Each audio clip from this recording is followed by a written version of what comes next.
welcome back to our YouTube channel. And assalamualaikum po sa inyong lahat. Thank you so much po sa lahat ng mga nakasubscribe sa ating YouTube channel. 12,000 na tayo. Thank you so much po from the bottom of my heart. Thank you po sa inyong lahat. At kung hindi ka pa nakakapag-subscribe at bago mo pa lang ako napanood dito sa YouTube, please subscribe sa aking channel at i-click mo na rin yung notification bell para updated kayo palagi kapag meron ako mga bagong upload kagaya nito, guys. So, for today's video, gagawa tayo ng review. So, gagawa natin ng review, guys, etong dalawang product na palagi nyong sigurong nakikita na mga hindi lang kagaya sa akin or hindi lang sa akin, sa iba rin mga beauty and skincare vloggers or mga beauty vloggers. So, makikita niyo yan sa kanilang mga videos na meron silang mga ganito. So, kayo ba ay Team Team Nivea? Or kayo ba ay Team Aloe vera? So, guys, alin kayo dito sa dalawa nito? Please comment down below, guys, kung alin sa inyo yung hiyang dito or alin ang mas gusto niyo sa dalawa. So, gawa natin siya. Pero, before natin siya gawa ng review, itong dalawa na to. Pero, hindi sila battle actually. Gawa lang natin sila parehas ng review. So, ang before nito is gawa muna tayo ng review. Kung mapapansin nyo, actually, last na to, tinapon ko na yung mga iba dahil medyo nakakailang gamit na ako nitong Lux Organics.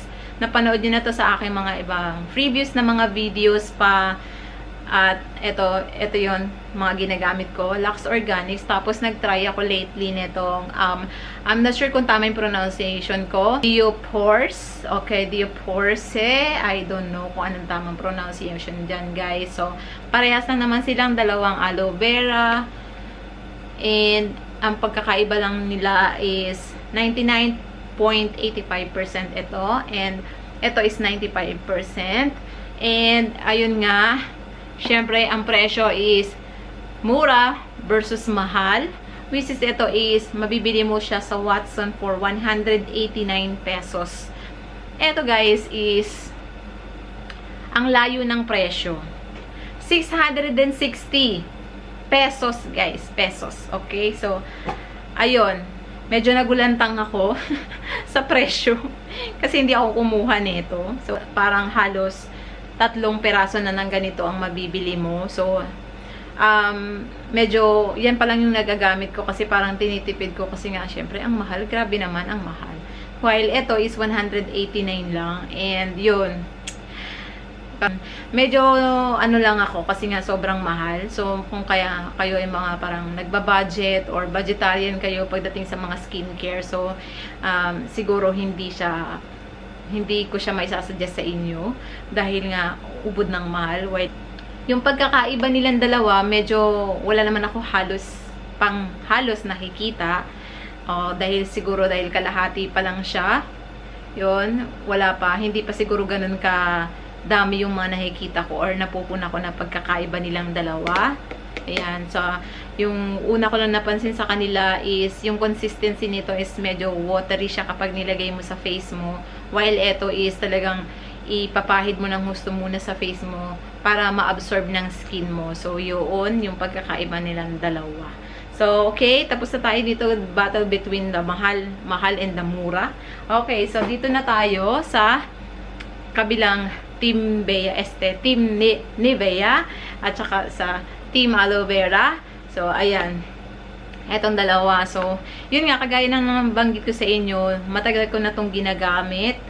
Hindi lang tong brand na to. Lux Organics, medyo 1 year na siya nang ginagamit ko. So, maganda naman siya sa skin.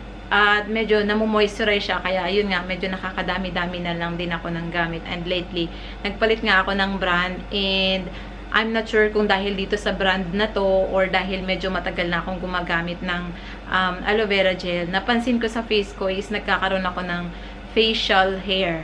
So, parang balahibong pusa. Parang ganon. Please, kumapal yung aking kilay and yung pilik mata ko, napansin ko is, yun nga, medyo mabilis siyang kumapal at saka humaba ng husto. Hindi man husto, actually, medyo, yun nga, mahaba. And kapag nakasalamin ka, kung mapapansin nyo guys, sa lahat ng mga videos ko, wala akong ginagamit na false lashes dahil hindi po ako mahilig sa false lashes. Ayaw ko dahil ako'y nakasalamin. Alam nyo yan sa mga nagsasalamin. Alam nyo yan, yung medyo parang ang hirap gumamit ng false lashes or medyo mahaba-haba yung iyong pilikmata kung kayo ay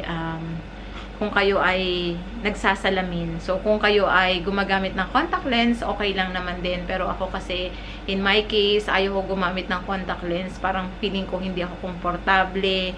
At medyo, yun nga, hindi kagaya ng salamin. Isang ano mo lang gumising ka, isasalpak mo na siyang ganyan. So, yun nga, depende din yan sa inyo. Comment down below kung kayo ba ay mahilig, kung sa salamin ba kayo or sa contact lens. So, ayun lang yung napansin ko. Nagkakaroon ako ng parang facial hair.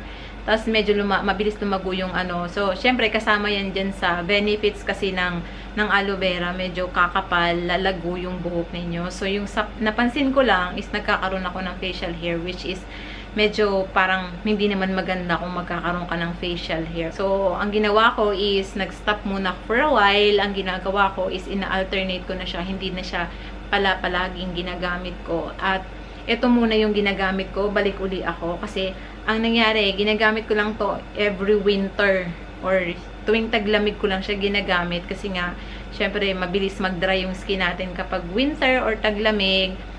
Kailangan natin ng deep moisturizer. So, ito yung ginagamit ko. Pero madalang ko siyang ginagamit kasi ginagamit ko siyang pang base kapag medyo yung nakuha ko na foundation is lighter, darker. So, minimix ko siya. Ito, doon. Pero, yun nga, ito muna yung ginagamit ko uli. Balik muna ako ngayon sa Nivea. And ito, paminsan-minsan ko na lang din siya ginagamit uli. Kasi nga, hindi, kagaya dati ng evening, morning, evening, ito yung ginagamit ko or evening. Basta hindi po pwedeng sa isang araw, hindi ako gagamit nito or isang gabi, hindi ako gagamit nito. So, nag-stop muna ako nito. Hindi totally stop. Paminsan-minsan ko siyang ginagamit. Siguro mga, minsan, every 2 days or 3 days. So, balik muna ako dito. Medyo mainit ngayon dito sa Qatar. Or kung, depende kasi yan sa inyo guys. So, kagaya ng palagi kong sinasabi sa mga previews ng mga videos ko, depende yan sa skin type natin. So, may skin type na or may mga products na effective sa akin, sa inyo naman ay hindi. Tapos yung mga ibang product is effective naman sa inyo, sa akin naman ay hindi. So, yun nga, kanya-kanya tayo ng mga skin type. Tapos, hanap-hanap din tayo ng mga hiyang, kung ano yung mga products na hiyang sa atin. So, ayun nga, ito is ginagamit ko ngayon, lately. Ito na uli, bumalik uli ako kahit medyo mainit. Kasi ayokong medyo parang baka maging ano yung parang napapansin ko. Actually, napapansin ko lang naman. Mas maganda rin na nagawa ko tong ano na to, video na to, para at least kung just in case na maubos ko to or bumalik ako dito, kapag gamit nito, ano ko sa inyo, gagawin ko ulit sa inyo ng follow-up review about dito kung talagang nakakadami ba talaga or dumami talaga yung aking hair sa face ko. Pero so far, para hindi medyo, wag na nating palalain ng husto, ito yung ginagamit ko uli kahit medyo mainit. So, kung kayo ay oily face, sa akin ay hindi po ako oily face. So, hindi ako nagbe-breakout. So, okay lang din yun sa akin. So, depende din sa inyo. Kung kayo ay oily or prone kayo sa acne, kung gagamit kayo ng Nivea, huwag kayong gagamit ng sobrang dami. Kasi ako, as in, super dami. Ako maglagay sa face ko nitong Nivea or kahit ito, sobrang dami akong maglagay. So, hindi naman ako nagbe-breakout. So, kasi meron akong previous na video na ginawan ko ng ganito na review. So, yun is, depende sa skin type ninyo. So, kung gusto nyo naman, itry lang din, walang problema. Pero kung talagang super duper or oily talaga kayo at mabilis kayong mag-breakout, pag gagamit kayo nito, medyo light lang ilagay ninyo or hindi nyo kakapalan or hindi nyo ipapaumaga or i-overnight. At least, mga 10 to 15 minutes lang, tapos tanggalin nyo na rin. Basta at least, parang na-moisturize na lang, parang ginawa nyo lang siyang mask. So, pero kung talagang nagbe-breakout kayo, maghanap na lang kayo nung mas hiyang pa sa inyo. I'm sure marami pa na mga products na pwede nyong itry na hindi kayo magbe-breakout. So, ayun siya. Ito yung ginagamit ko. So, lately, dahil nga dito sa napansin ko. So, ayun lang guys. Wala naman akong ibang masyadong naging parang ano dito sa ano na to, sa mga products na to. Although hindi siya battle or ginawan ko lang siya ng review kung yung mga napapansin ko dito sa mga products na ginagamit ko or bakit ako nag-switch.